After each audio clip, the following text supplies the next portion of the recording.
2026 లో మీరు stock market లో ఇన్వెస్ట్మెంట్ చేద్దాం అనుకుంటే 6 సెక్టార్స్ గ్రో అవడానికి ప్రాబబిలిటీస్ ఉన్నాయి. 6 సెక్టార్స్ లిస్ట్ చెప్తాను, మార్క్ చేసుకొని పెట్టుకోండి. First one, technology and IT. మీ అందరికీ తెలుసు, పీపుల్ అందరూ 5G కన్వర్ట్ అవుతున్నారు, ఆర్టిఫిషియల్ ఇంటెలిజెన్స్ యూజ్ చేసుకుంటున్నారు, టెక్ ఎక్స్పోర్ట్స్ యూజ్ చేస్తున్నారు.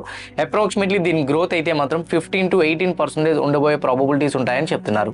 Second one, renewable energy. మీ అందరికీ తెలిసి ఇప్పుడు ప్రెసెంట్ రైట్ నో చాలా మంది గ్రీన్ ఎనర్జీ వైపు టర్న్ అవుతున్నారు, ఈవీ వెహికల్స్ ని తీసుకుంటున్నారు.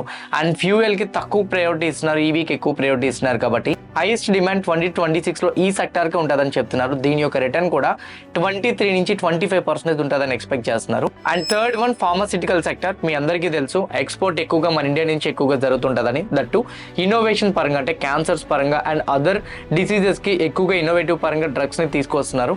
దీని గ్రోత్ కూడా 15 to 18% ఉంటుందని మార్కెట్ లో ఎక్స్పెక్ట్ చేస్తున్నారు. And fourth one, infrastructure. మీ అందరికీ తెలుసు గవర్నమెంట్ ఎవ్రీ టైం బడ్జెట్ లో క్యాపెక్స్ ని ఇన్ఫ్రా రిలేటెడ్ గా పెంచుకుంటూ వెళ్తుంది. దీని మీద కూడా గ్రోత్ 12 to 15% కనిపించే ప్రాబబిలిటీస్ ఉంటుందని ఉంది. And fifth one, financial services. As of now bankings లో చాలా బిగ్ చేంజ్ అయితే మాత్రం కనపడుతుంది. లైక్ యూపీఐ పేమెంట్స్ లో కానీ, క్రెడిట్ కార్డ్స్ లో కానీ, and that pay later options లో కానీ ఈ యొక్క ఆప్షన్స్ డ్రాస్టిక్ గా ఇన్నోవేటివ్ గా పెరుగుతున్నాయి. కాబట్టి అన్ని సెక్టర్స్ లో మేజర్ గా ఈ ఫైనాన్షియల్ సర్వీస్ సెక్టర్ యొక్క డిమాండ్ ఎక్కువగా ఉంటుందని ఎక్స్పెక్ట్ చేస్తున్నారు. రీసెంట్ గా ఆర్బీఐ రేట్ కట్ చేయడం కూడా ఈ సెక్టర్ కి బిగ్ గ్రోత్ తీసుకొస్తుందని చెప్తున్నారు. Last sector FMCG sector. Obviously consumption యొక్క గ్రోత్ అనేది ఎవ్రీ టైం మనకు పెరుగుతూనే ఉంటుంది. బట్ దీని యొక్క గ్రోత్ చాలా తక్కువ ఎక్స్పెక్ట్ చేస్తున్నారు, 8 to 10%.